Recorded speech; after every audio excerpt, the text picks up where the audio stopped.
षष्ठम् श्रीललिता अष्टोत्तरम्। ॐ रचिताचलशृङ्गाग्रमध्यस्थायै नमः। ॐ हिमाचलमहावंशपावनायै नमः। ॐ शङ्करार्थाङ्गसौन्दर्यशरीरायै नमः। ॐ लसन्मरकतस्वच्छविग्रहायै नमः। ॐ महातिशयसौन्दर्यलावण्यायै नमः।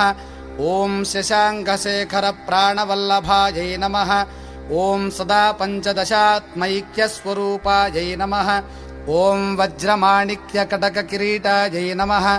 ॐ कस्तूरीतिलकोल्लासनिटलायै नमः।